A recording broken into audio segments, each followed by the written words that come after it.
Hello students, welcome to online mathematics class. So তোমালোকৰ যেটো first chapter আছিলে relations and function তাৰে আমি অকমান theory discuss কৰিছিলো last classত. Last তিনিটা ক্লাছত আমি theory discuss কৰিলো. এতিয়া যিমানখিনি theory হৈ গল সেই theory খিনিৰ ওপৰত base কৰি তোমালোকে question কৰিব লাগিব. তো already কি পঢ়িলো আমি যে ৰিলেশনৰ আমি ডেফিনেশন পঢ়িলো কি ডেফিনেশন থাকে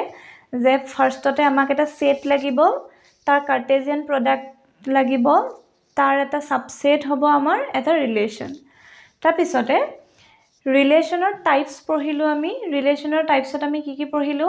এটা হৈছে ৰিফ্লেক্সিভ ৰিলেশন এটা হৈছে সিমেট্ৰিক ৰিলেশন আৰু এটা হৈছে ট্ৰানজিটিভ ৰিলেশন ৰিফ্লেক্সিভত কি আছিল যে এনেকুৱা ধৰণৰ এলিমেন্টবোৰ থাকিব লাগিব 1 1 2 2 এইবোৰ ৰিলেশনটো থাকিব লাগিব তাৰ পিছতে নেক্সট পঢ়িছিলো সিমেট্ৰিক সিমেট্ৰি কি হয় যদি 1 2 2 থাকে তেতিয়া হলে 2 1 ও ৰিলেশনটো থাকিব লাগিব দেন ট্ৰানজিটিভত কি পঢ়িছিলো যে 1 1 2 যদি থাকে 2 3 যদি থাকে তেতিয়া হলে 1 আৰু 3 থাকিব লাগিব 1 3 থাকিব লাগিব তেতিয়া হলে কি হয় ট্ৰানজিটিভ হয় তো ৰিফ্লেক্সিভ সিমেট্ৰিক আৰু ট্ৰানজিটিভৰ ডেফিনেশন পঢ়িছো তাৰ পিছতে আৰু এটা নোট দিছিলো যে যিবোৰ ৰিলেশন তোমাৰ ৰিফ্লেক্সিভ সিমেট্ৰিক আৰু ট্ৰানজিটিভ ফৰ তিনিটা ডেফিনেশন ফলো কৰে সেই ৰিলেশনবোৰক ইকুইভ্যালেন্স ৰিলেশন বুলি কোৱা হয় ওকে তো আজি আমি তোমালোকৰ এক্সাৰসাইজ 1.1 ডিসকাস কৰিম 1.1 ত চোৱা তোমালোকৰ কোৱেশ্চন নম্বৰ 1 ত কেটামান টোটাল 5টা কোৱেশ্চন দিয়া আছে 5টা কোৱেশ্চনতে কি দিয়া আছে এটা সেট দিয়া আছে আৰু সেই সেটটোৰ ওপৰত এটা ৰিলেশন ডিফাইন কৰা আছে এতিয়া সেই ৰিলেশনটো ৰিফ্লেক্সিভ হয় নে নহয় সিমেট্ৰিক হয় নে নহয় আৰু ট্ৰানজিটিভ হয় নে নহয় উলিয়াব লাগে ওকে তো তোমালোকৰ ফাৰ্স্ট কোৱেশ্চনটো চোৱা exercise 1.1 Question number 1 or Roman 1. Questioner jitu answer likhar jitu method he method to mon koriba bhalke iade soa eta set dia ase given set is a is equal to 1 2 3 up to 14 that means 1 or 14 oleke ase aru r eta relation define kora ase aru মই কৈছিলো যে তোমালোকক maximum কেছত ৰিলেশনবোৰ কিহত পাবা set builder ফৰ্মত পাবা ৰিলেশনটো এটা set হয় আৰু তোমালোকে জানা যে সেট আমি দুটা টাইপত লিখিব পাৰো এটা হৈছে টেবুলাৰ ফৰ্ম আৰু এটা হৈছে সেট বিল্ডাৰ ফৰ্ম তো তোমালোকে ম্যাক্সিমাম কেছত সেট বিল্ডাৰ ফৰ্মতে পাবা বাট আমি তাক টেবুলাৰ ফৰ্মলৈ লৈ যাব লাগিব ইয়াতে সেট বিল্ডাৰ ফৰ্মত আছে যে x, y belongs to R such that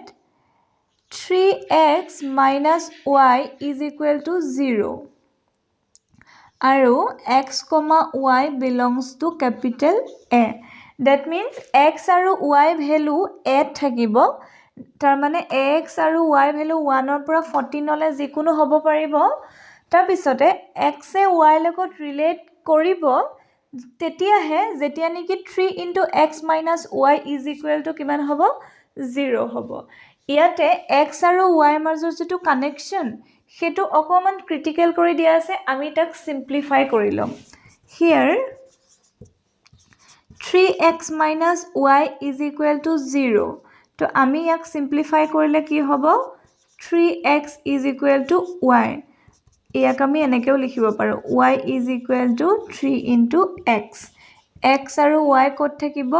a থাকিব তাৰ মানে y is equal to 3 into x হলে হে x এ y লগত কি কৰিব ৰিলেট কৰিব therefore r is equal to কি হ'ব বাৰু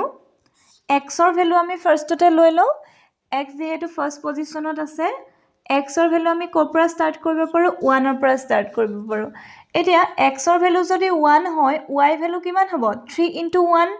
that means 3 যদি x ৰ ভ্যালু 2 হয় y value কিমান হ'ব 3 into 6 3 into 2 that means 6 তাৰ পিছতে x ৰ ভ্যালু যদি 3 হয়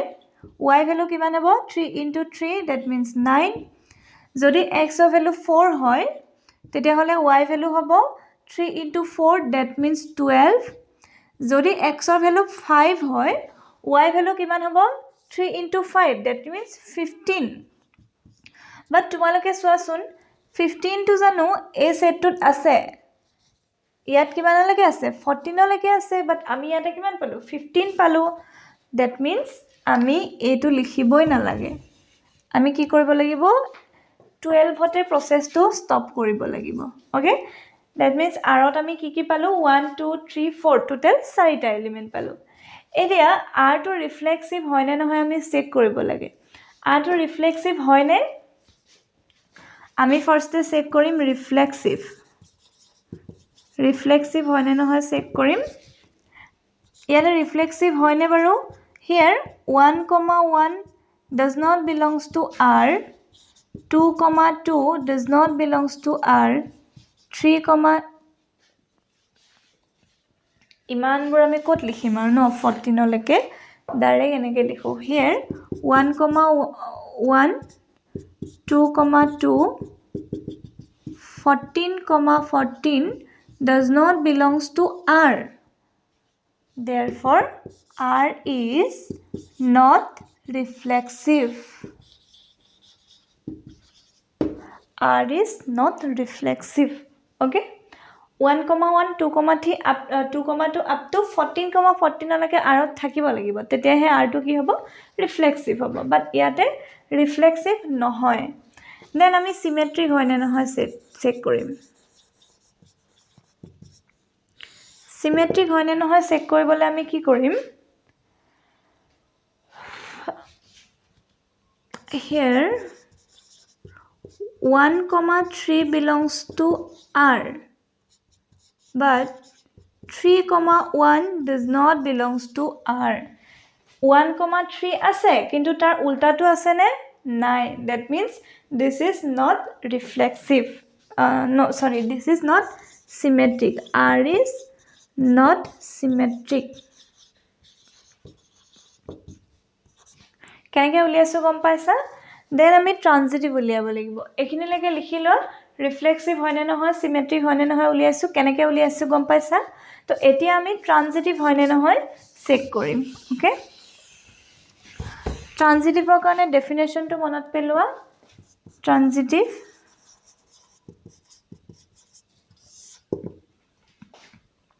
ইয়াতে চোৱা 1 এ কাৰ লগত ৰিলেচন কৰিছে 3 লগত 3 এ কাৰ লগত কৰিছে 9 ৰ লগত কৰিছে that means 1 এ 9 ৰ লগত কৰিব লাগিছিলে কৰিছে জানো here 1, 3 belongs to r and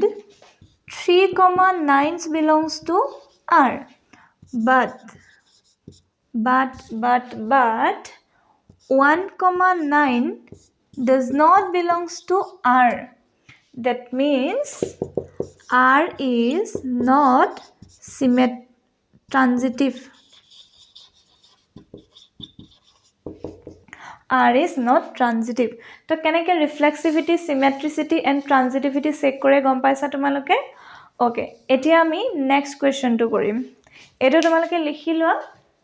কেনেকৈ কৰিছো the next কোৱেশ্চনটোত আৰু অকমান বুজি পাবা তাৰ পিছৰ কোৱেশ্চনটোত তোমালোকে নিজে কৰিব লাগিব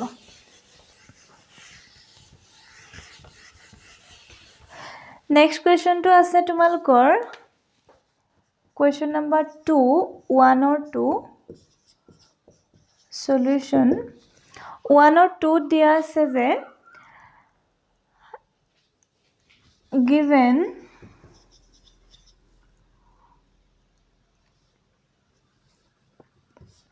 r is equal to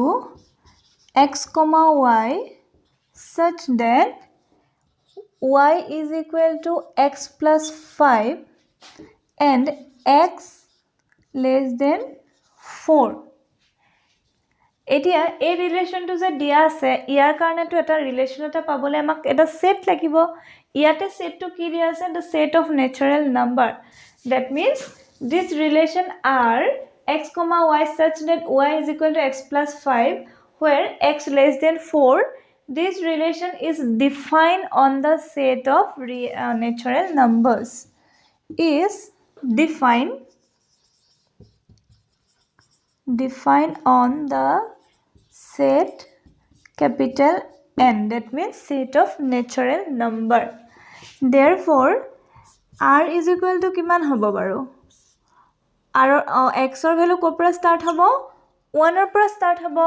because আমি set of natural number কথা পাতি আছো এতিয়া 1 ৰ পৰা ষ্টাৰ্ট হলে y ভ্যালু কিমান হ'ব x plus 5, that means 1 plus 5 is equal to 6. তাৰ পিছতে x ৰ ভ্যালু যদি 2 হয় y ভ্যালু কিমান হ'ব 7, x ৰ ভ্যালু 3 হলে y ভ্যালু কিমান হ'ব 8. ইয়াতে আমি x ৰ ভ্যালু 4 লব পাৰিম নে নোৱাৰো because x less than 4. Therefore r আমি কিমান পালো 1,6, 2,7, 3,8. এতিয়া এটো রিফ্লেক্সিভ হয় নে নহয় আমি উলিয়াব লাগে রিফ্লেক্সিভ হয় নে বাৰু here 1,1, 2,2 does not belongs to r. Therefore r is not reflexive. তাৰ পিছতে symmetric হয় নে নহয় সোৱা হয় না symmetric here 1,6 belongs to r but 6,1 does not belongs to r. So symmetric হবনে r is not symmetric. R is not symmetric. এতিয়া আমি ট্ৰানজিটিভিটি চেক কৰিব লাগে ট্ৰানজিটিভ হয় নে নহয় ট্ৰানজিটিভ হয় নে নহয় কেনেকৈ চেক কৰিম এতিয়া চোৱা 1 এ 6 ৰ লগত ৰিলেচন কৰিছে 6 এ কাৰোবাৰ লগত কৰিছে নে নাই কৰা যদি 6 এ কাৰো লগত কৰাই নাই তেতিয়া হলে 1 এ হে থাৰ্ডটোৰ লগত কৰিবনে নকৰে আমি কেনেকৈ গম পাম ট্ৰানজিটিভত a পৰা b লে আছিলে b পৰা c লে আছিলে দেন a পৰা c লে হ'ব লাগে বাট ইয়াতে 1 এ 6 ৰ লগতটো কৰিলে কিন্তু 6 এ কাৰো লগত কৰাই নাই